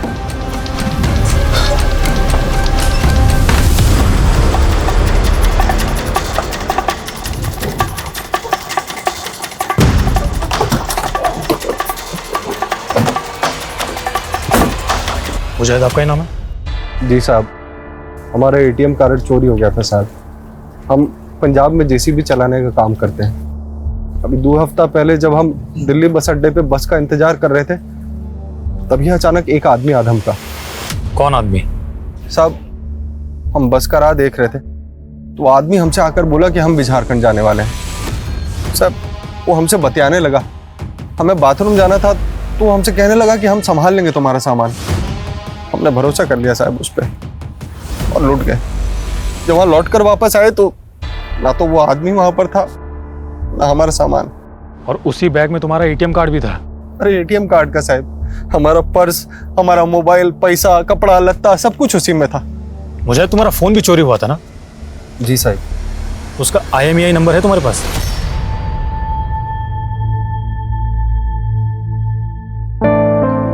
रागिनी,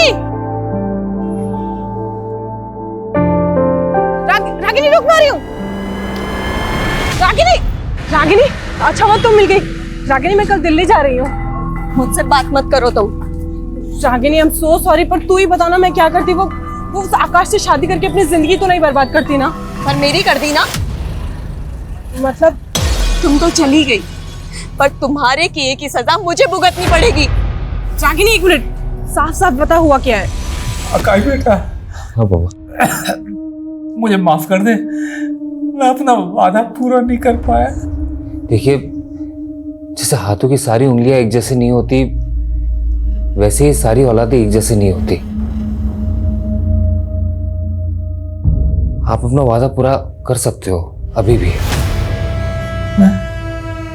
मैं रागिनी से शादी कर लूंगा, अगर आपकी इजाजत हो तो। बिल्कुल बिल्कुल, बहुत अच्छी बात कही तो। रागिनी तू करेगी ना आकाश से शादी? तू आकाश से शादी करेगी? ये सब तुम्हारी वजह से हो रहा है। रागिनी, रागिनी मेरी बात तो सुन।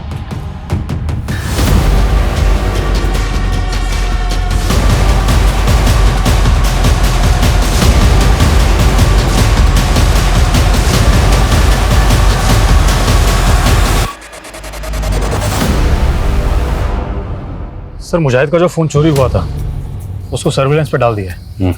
अगर कोई दूसरा सिम एक्टिव हुआ तो पता चल जाएगा।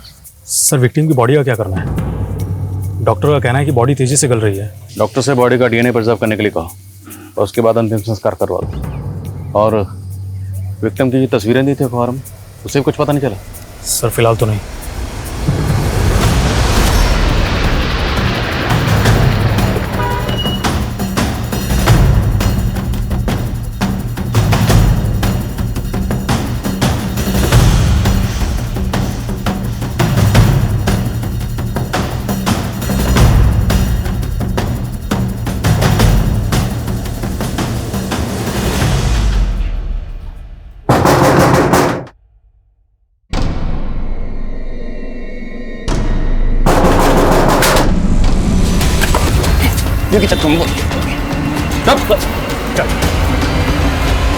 साहब मारो बच्चा, आप सच कह रहे हैं। हमने उसकी बीवी के साथ कुछ नहीं किया, उसको तो 2 लोग उठाकर ले गए थे साहब। कौन था वो आदमी? साहब हमें नहीं मालूम वो आदमी कौन था। हम मानते हैं कि हमने उस दिन सुबोध को ठगा था। लेकिन साहब जब हमने सुबोध की बीवी को देखा तो हमारे मन में लालच आ गया और हमने एक और प्लान बनाया। अभी साहब आप जिसको ढूंढ रही हैं उनको तो मैंने दिल्ली की बस में चढ़ते हुए देखा है। क्या कह रहे हैं आप? अरे हाँ, वही ना हल्की पीली शर्ट वाला आदमी ना, वो तो भाभी साहब 12:20 की बस से दिल्ली चला गया। अरे मैंने ही तो टिकट काटा था उसका। ये हाँ, सुबोध नाम था ना उनका। हाँ, पर ये मारे को अकेला छोड़कर कैसे जा सकते हैं? भाई साहब, मारे को अभी दिल्ली जाना है। भाभी साहब आज तो कोई बस है नहीं, कल जरूर मिल जाएगी दिल्ली की बस आपको, कल चले जाना। पर मैंने तो अभी जाना है। आप फिक्र मत करो, आपको दिल्ली जाना है, शाम को यहाँ से टैक्सी जाएगी, वो मेरा दोस्त ही है, छुड़वा देते हैं आपको। वो बोली थी, आसानी से मेरी बातों में भी आ गई। नहीं है, अच्छा दोस्त है मेरा। छोड़ो, छोड़ो, मैंने कुछ नहीं किया। अरे छोड़ो। वो आदमी कौन था हमें नहीं मालूम। मैंने उसकी गाड़ी का नंबर का फोटो लेने की भी कोशिश करी, लेकिन नंबर साफ नहीं था साहब। साहब मानते हैं कि हमने उस लड़की को बेचने का प्लान बनाया था, लेकिन वो आदमी उसको किडनैप करके ले गया, और कहाँ लेके गए साहब हमें नहीं पता साहब। नहीं मालूम साहब, हम सच बोलते हैं साहब। लेकिन हमें पता है कि तुम दोनों के मुंह से सच कैसे उगलवाना है। साहब, मीता को अगवा किसने और क्यों किया था ये अब तक पता नहीं चला था। अनुज के मुताबिक मीता को अगवा करने वाला शख्स नकाबपोश था, लेकिन क्या अनुज जैसे शातिर अपराधी की बात पर यकीन किया जा सकता है? दूसरी ओर रेनू और रागिनी, इन दोनों बहनों की कहानी से भी पर्दा उठना अभी बाकी है। या चांदनी, थैंक यू सो मच। तुम नहीं होती ना अगर, तो ये जॉब मुझे कभी नहीं मिल पाती। कितनी बार थैंक्स बोलेगी? दोस्त भी बोलती है और थैंक्स भी बोलती है। चल मेरा घर आ गया, कल मिलते हैं। Okay, bye bye bye.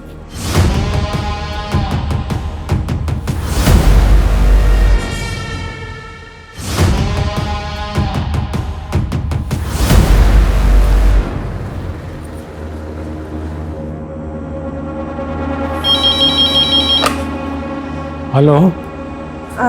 Hello papa, मैं रेनू।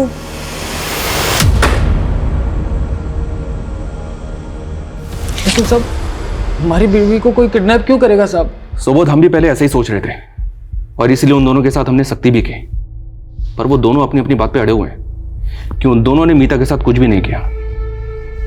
तुम हमें ये सोचकर बताओ, क्या मीता की किसी के साथ कोई दुश्मनी थी, आस पड़ोस में या कहीं और?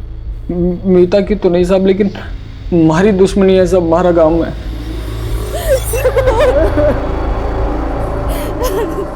वो लोग मार देते साहब हमारे को जान से।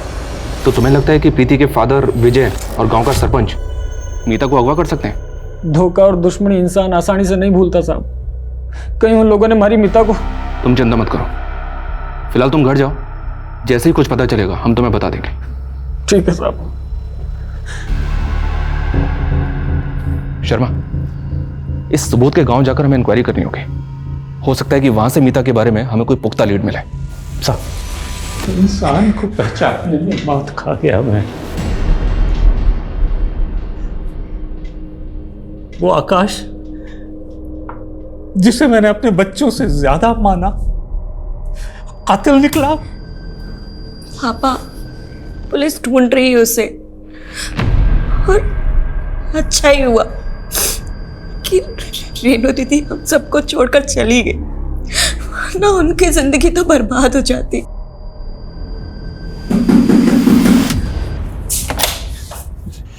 मुझे बचा लो, दरवाजा बंद करो, पुलिस मुझे ढूंढ रही है। रागिनी, दरवाजा बंद करो। निकलो यहाँ से। रागिनी, मैं कह तो रहा हूँ, पुलिस मुझे ढूंढ रही है। आकाश, निकलो यहाँ से। क्या बकवास कर रही हो?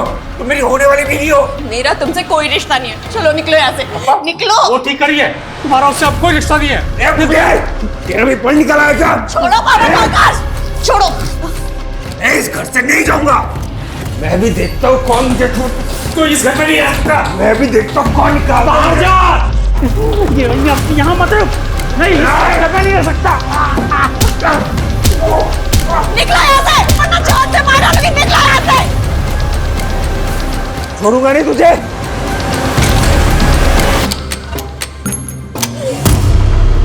अरे नहीं साहब, हमारी दुश्मनी तो सुबोध से थी। मीता को अगवा करके मेरे को क्या मिलेगा? साहब जरूर किसी ने आपके कान भरे हैं। देखिए, इस उम्र में हड्डियां कमजोर हो जाती हैं, जोड़ने में टाइम लगता है। क्यों बेकार में तोड़वाना चाहते हैं? धमकियां किसी और को देना साहब। सरपंच हूं गांव का, नियम कायदे मैं भी जानता हूं। जब कह रहा हूं मीता को अगवा नहीं किया तो नहीं किया।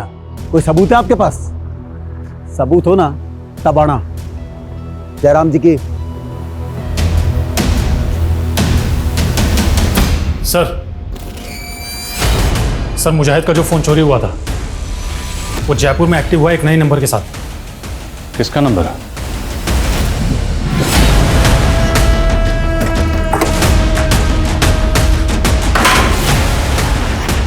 शुभम। हाँ। अरे लेकिन लेके चलो सर। अरे मैंने किया क्या है लेकिन? मारे को मत मारो साहब जी, मैं सब बता रहा हूँ। आपने मैंने वो फोन एक मोबाइल की दुकान से खरीदा था। वो आदमी सेकंड हैंड फोन बेचता है। वो फोन तुमने कौन सी दुकान से खरीदा था? अरे चल निकल। क्या होगा साहब? अरे बात क्या है? सब मैं बताता हूँ। साहब मैं मानता हूँ कि मैंने चोरी का फोन बेचा है साहब, लेकिन ये कत्ल वतल से मेरा कोई लेना देना नहीं है साहब। किसको बेचा? अरे साहब दिन में 10 लोग आते हैं, 10 फोन बेचता 10 लोगों के चेहरे याद कर और बता किस किस को बेचा था। तेरी दुकान में सीसीटीवी तो है ना? हाँ पर वो खराब है साहब। अब अगर तुझे खुद की जान बचानी है तो जिसको फोन बेचा था उसके नाम और चेहरे याद कर।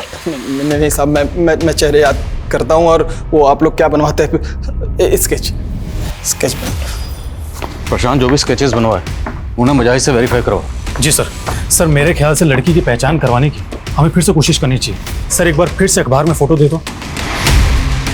तो इस बार विक्टिम और उसके हाथ में जो टैटू है उसकी तस्वीर दिल्ली के अलावा देश के बाकी अखबारों में छुपो, शासनाक तौर पर। सर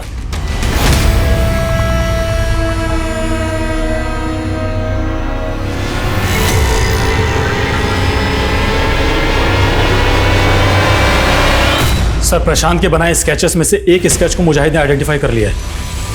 ये रहा वो स्केच और इसे उठा लिया है। मैं मानता हूं कि मैंने मुजाहिद का सामान और उसका फ़ोन चुराया था साहब, पर वो सारा सामान मैंने प्रशांत को बेच दिया था साहब। तुमने जो मुजाहिद का सामान चुराया था उसमें मुजाहिद का एटीएम कार्ड भी था, और वो एटीएम कार्ड हमें एक लड़की की डेड बॉडी के पास मिला।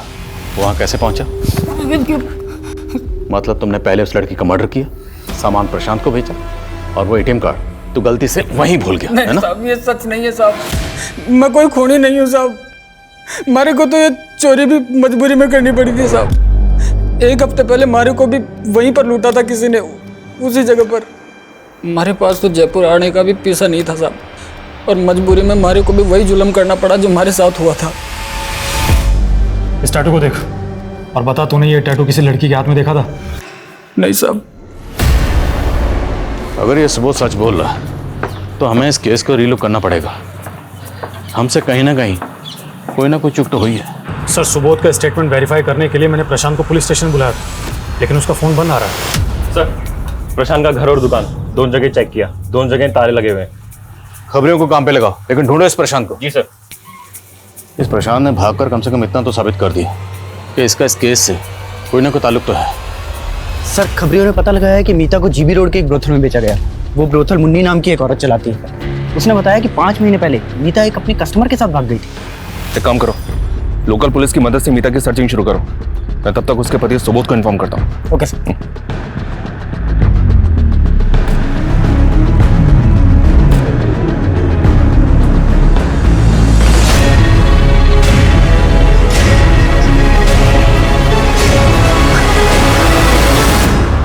मेरी बेटी रागिनी ही है, उसके हाथ में ही ऐसा टैटू बना था।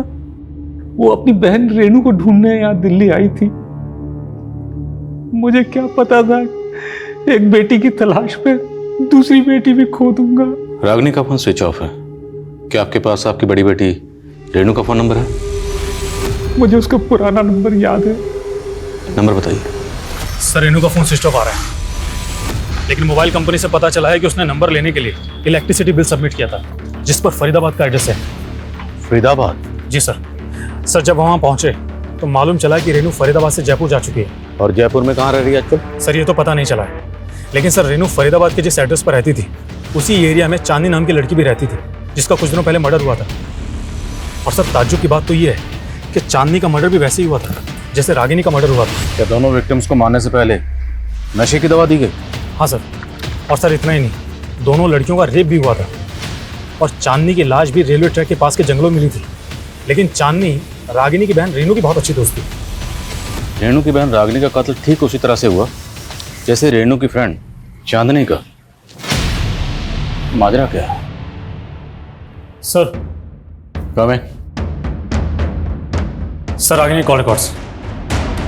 सर कॉल रिकॉर्ड्स में एक नंबर ऐसा मिला है जिससे रागिनी रेगुलरली टच में थी। किसका नंबर है? सर नंबर तो फेक डॉक्यूमेंट से कर लिया गया है, लेकिन जिस फ़ोन में ये नंबर यूज़ हो रहा था वो डबल सिम स्लॉट वाला फ़ोन है। तो जाहिर सी बात है इस दूसरे सिम के डॉक्यूमेंट्स भी फेक ही होंगे। जी हाँ सर, लेकिन सर इंटरेस्टिंग बात तो ये है कि ये जो दूसरा सिम कार्ड है ये किसी और फ़ोन में एक्टिव था। ये हमारा पहला फ़ोन है जो कि डबल सिम स्लॉट वाला है। ये पहला सिम बंद है और ये जो दूसरा सिम है ये किसी दूसरे मोबाइल में एक्टिव है और ये दूसरा फ़ोन भी डबल सिम स्लॉट वाला है। जब हमने इसके IMI नंबर को ट्रेस किया तो पता चला कि इसमें एक तीसरा सिम यूज़ हो रहा था और ये तीसरा सिम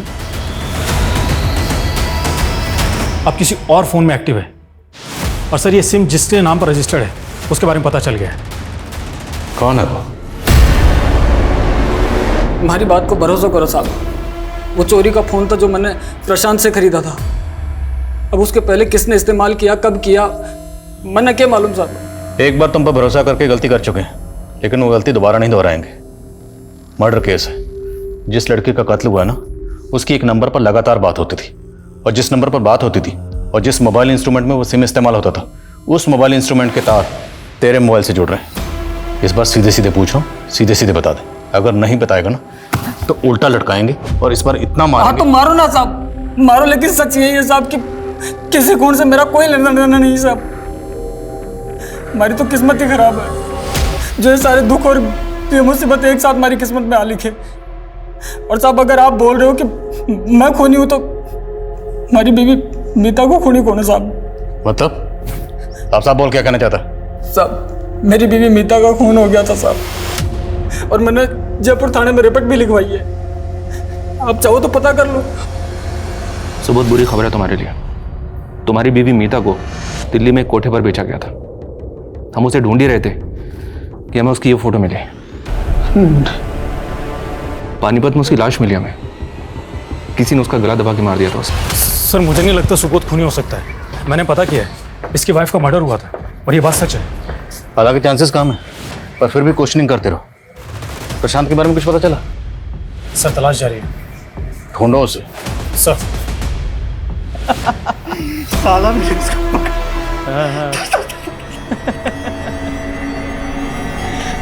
साले वर्दी देखते पक गया होगा।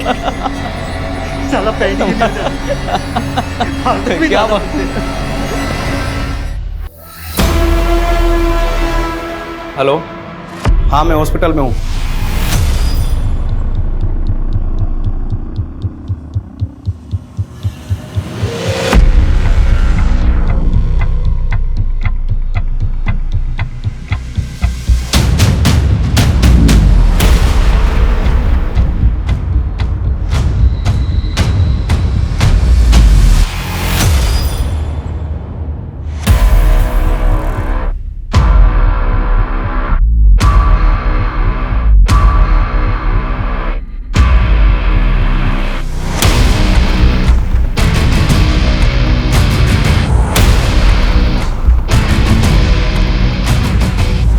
पुलिस की नजरों में अब भी प्रशांत और सुबोध दोनों संदिग्ध थे। पुलिस ने सुबोध की फोटो कई रीजनल अखबारों में छपवाई। कई हफ्तों तक यह सिलसिला चलता रहा। अंततः पुलिस के हाथ कुछ ऐसा लगा जिसने इस केस का सबसे बड़ा खुलासा किया। एक ऐसा सच सामने आया जिसने सबको अचंभित कर दिया। सर इस सुबोध को तो हम निर्दोष समझ रहे थे, ये तो बड़ा ही शातिर निकला। अखबार में हमारे द्वारा सर्कुलेट की गई फोटो को देखकर कई पुलिस स्टेशन से फोन आए। सर बंगाल पुलिस ने तो इसे वांटेड घोषित किया है। दुर्गापुर में एक मर्डर किया था इसने। पर समझ में नहीं आई सुबोध का नाम डेटाबेस में कैसे नहीं मिला? क्योंकि सर ये हर जगह फेक नेम से क्राइम करता है। बंगाल पुलिस में बादल नाम से केस रजिस्टर्ड है, बिहार में विनोद और MP में रघुराम। सर बंगाल केस में सुबोध ने एक फेक आइडेंटिटी क्रिएट की थी। अंजना नाम की एक लड़की को जंगल में ले जाकर नशे की दवाइयाँ दी, उसके साथ रेप किया और उसका मर्डर कर दिया। एक आई विटनेस की वजह से पकड़ा गया और 2 महीने तक जुडिशियल कस्टडी में था। सर जेल के इंचार्ज से मेरी बात हुई।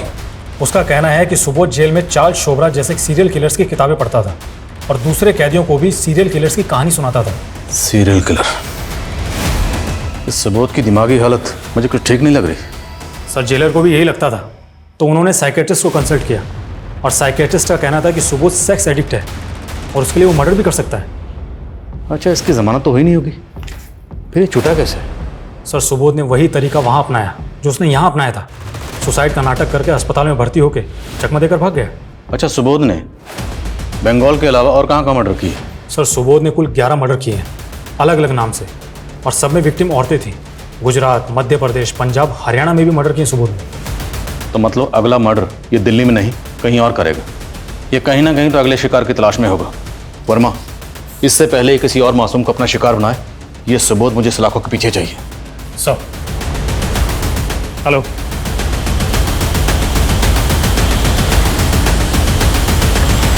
सर वो रूम नंबर 11 में है। पक्का वही है सर? पक्का? Yes sir. चलो।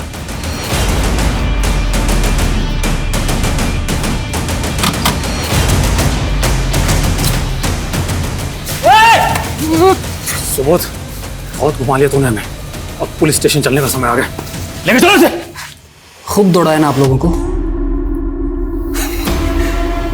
लेकिन अब और परेशान नहीं करूंगा, बता दूंगा सब कुछ। हमारी मीता, जिसको उन कमीनों ने धंधे पर बैठा दिया था, आपको तो पता ही चला होगा ना? पता है हमें। हमारी बीवी मीता अपने किसी कस्टमर के साथ भाग गई थी। अरे वो कस्टमर में ही तो था, पहले भगा के ले गया उसे और मार दिया। फिर क्यों मारा मीता को? मैली हो गई थी ना साहब। मीता की मौत के बाद मानो मन नया जन्म मिल गया हो। सालों तक लोगों ने सताया हमारे को, पर अब हमारी बारी थी। रेणु का यही दिल्ली के त्रिनगर में शादी की थी उस समय में। रेणु की बहन रागिनी, उसे क्यों मारा? रेणु के साथ उसे मार्केट में देखा था मैंने। रागिनी बड़ी पसंद आई थी मैंने, लेकिन रागिनी से पहले रेणु की सहेली चांदनी से मिला मैं, और फिर रेणु से मिलने के बहाने उसे दिल्ली बुला लिया। बस बस भाया। यहाँ पर किस लिए? यहीं से जाना पड़ेगा, वो पूरा घूम के जाएंगे तो टाइम लग जाएगा ना।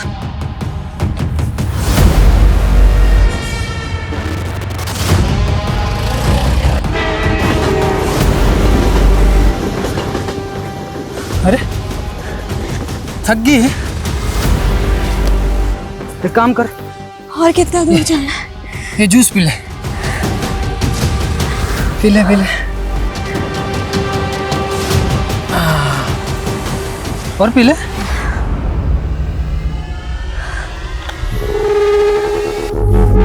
चलो।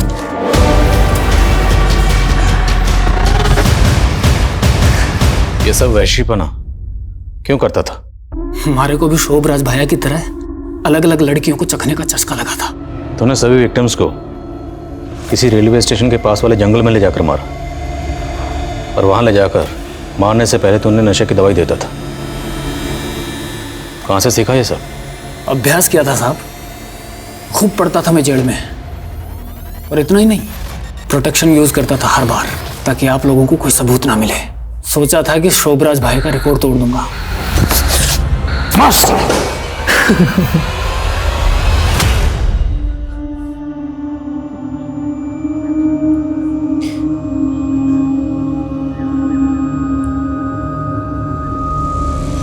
सुबोध ने अपने स्टेटमेंट में जो खुलासे किए थे वो काफी चौंका देने वाले थे। सुबोध एक कुख्यात अपराधी के किस्सों और कारनामों से काफी प्रभावित था।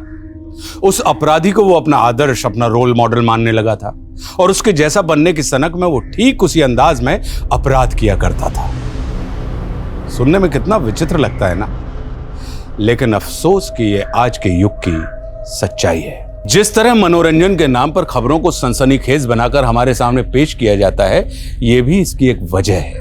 न्यूज चैनल और अखबार में हमें अक्सर कुख्यात अपराधियों का महिमा मंडन सुनने को मिलता है, पढ़ने को मिलता है। एक भगोड़े व्यापारी से लेकर एक फ्रॉड बाबा की आलीशान जिंदगी को हमारे सामने एक रोमांचक कहानी की तरह पेश किया जाता है, और युवा अक्सर ऐसे बैड बॉयज की कहानी से आकर्षित होते हैं और उनके जैसा बनने की चाह पालने लगते हैं। वो ये सच नजरअंदाज कर देते हैं कि इन सभी शातिर अपराधियों की जिंदगी सिर्फ एक छलावा मात्र है, और कुछ नहीं। यह अत्यंत आवश्यक है कि आज का युवा अपने आदर्श सोच समझकर चुने। अब मैं आशुतोष राणा विदा लेता हूं आपसे। हम फिर से मिलेंगे एक ऐसी ही कहानी के साथ जो आपको रखेगी सतर्क और जिंदगी को सुरक्षित। तब तक अपना और अपने परिवार का ख्याल रखिए और देखते रहिए क्राइम पेट्रोल सतर्क। जय हिंद। क्राइम पेट्रोल के और भी दिलचस्प कहानी देखने के लिए हमारे चैनल को सब्सक्राइब करें और बेल आइकॉन दबाना न भूलें।